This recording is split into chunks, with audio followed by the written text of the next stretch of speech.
अगर फ्रेंड्स आपके एसी में भी कूलिंग करना बंद हो चुका है तो ये वीडियो आप लोगों के लिए होने वाली है, क्योंकि इस वीडियो में हम लोग बात करने वाले हैं कि अगर आपके एसी में कूलिंग करना बंद हो चुका है तो आप कैसे खुद से ही समझ सकते हो कि हाँ हमारा एसी में ठंडा क्यों नहीं कर रहा है। तो उसका कारण बहुत सारा होता है, तो हम लोग पूरा उसी पे बात करेंगे कि किस किस कारण से आपका कूलिंग नहीं होता है। चलिए टाइम वेस्ट ना करते वीडियो को शुरू करते हैं।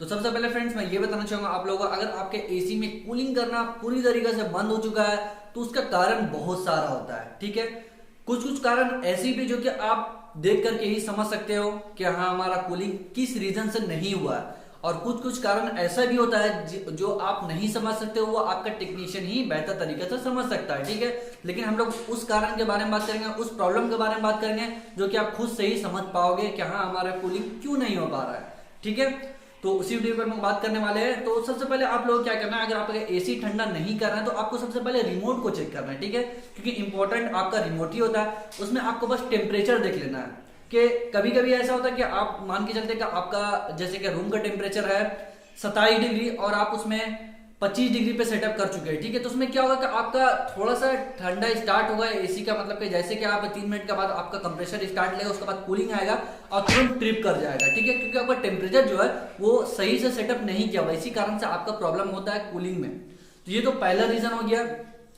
सेकंड रीजन उसमें ये होता है कि कभी कभी क्या होता है कि हमारा जो आउटडोर यूनिट रहता है उसमें फैन मोटर लगा रहता है और कंप्रेसर लगा रहता है। ठीक है, तो कभी कभी ये भी होता है कि उसमें प्रॉब्लम आ जाता है, जैसे कि फैन मोटर आपका नहीं चल रहा है या फिर कंप्रेसर नहीं चलता है। लेकिन आपको क्या है कि आप इंडोर यूनिट जब स्टार्ट करते हो आप उसका जो हवा का फ्लो आता है उसमें ही आप चेक करके समझ सकते हो कि हाँ हमारा कूलिंग वगैरह नहीं आ रहा। तो फिर आपको क्या करना है, आपको आउटडोर यूनिट की तरफ जाना है। आउटडोर यूनिट के पास जाने के बाद आपको देखना है वहां पर हमारा फैन मोटर चल रहा है नहीं चल रहा है। ठीक है, अगर आपका फैन मोटर चल रहा है और आपका मतलब कि ठंडा नहीं कर रहा है तो आप समझ जाओ कि हाँ हमारा कंप्रेसर से कुछ ऐसा प्रॉब्लम आ चुका है। तो उस कंडीशन में आपको टेक्नीशियन को फोन करना पड़ेगा, उसके बाद टेक्नीशियन आपका देख करके ही समझ सकता है कि हाँ कंप्रेसर आपका किस कारण से नहीं चल रहा है, वही आपको ठीक कर सकता है। ठीक है, तो ये आपका तो एक और पॉइंट हो गया था। और इसके बाद एक और चीज आता है कि कभी कभी क्या होता है कि हमारा एसी गैस लीकेज कर जाता है।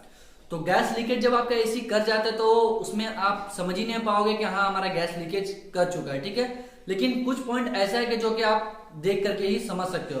तो वो पॉइंट क्या है कि आप समझ लो, आप इंडोर यूनिट को स्टार्ट कर दिया, आपका हवा आने लगा, जो आउटडोर आपका लगा हुआ रहता है उस जगह पे आपको जाना है। उसके बाद देखना है फैन मोटर वगैरह चल रहे हैं, अगर आपका ब्लोअर वगैरह चलता है तो ठीक है। उसके बाद 2 पाइप आपको वहां पर दिख रहा होगा। ठीक है, 2 पाइप आपको लगा हुआ रहता है।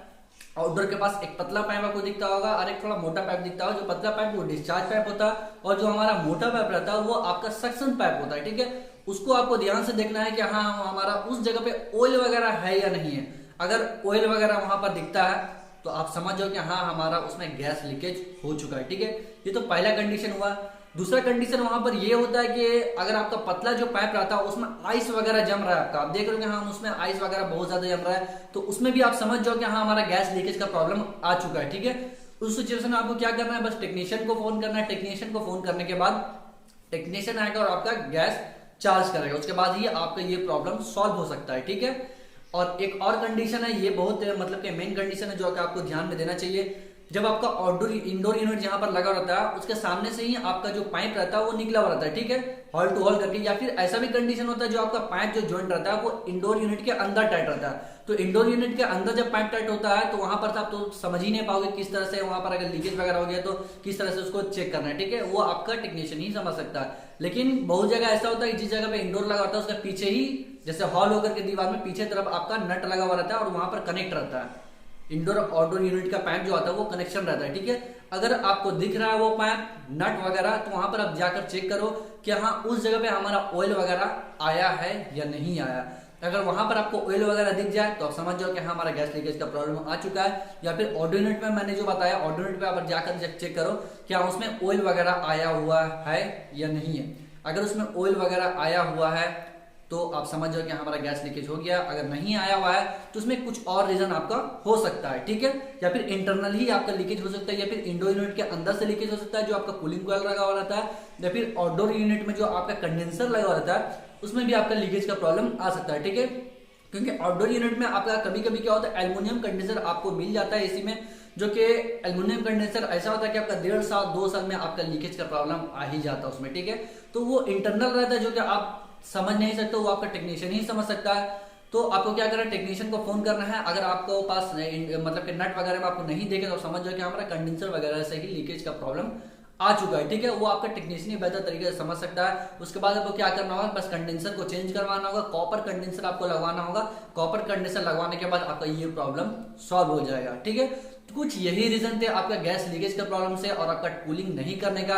ऐसे कूलिंग नहीं करने का रीजन तो बहुत सारा होता है, लेकिन जो मेन पॉइंट होता है जो आप खुद से समझ सको, बस वही पॉइंट के बारे में मैंने बताया आप लोगों को, ताकि आप खुद देख करके ही समझ सकते हो। क्योंकि कारण बहुत सारा है, जैसे आपका कैपेसिटर भी खराब हो सकता है, कंप्रेसर जो आपका लगा होता है उसमें टर्मिनल जो रहता है, टर्मिनल वगैरह भी शॉर्ट होने के बाद ही ऐसा प्रॉब्लम आ सकता है, या फिर कंप्रेसर भी खराब हो सकता है, या फिर आपका इंडो यूनिट में कुछ ऐसा पॉइंट वगैरह रहता है जो आपका किट वगैरह में अगर वो शॉर्ट वगैरह हो जाता है, उसके कारण से भी आपका कूलिंग वगैरह नहीं करता है।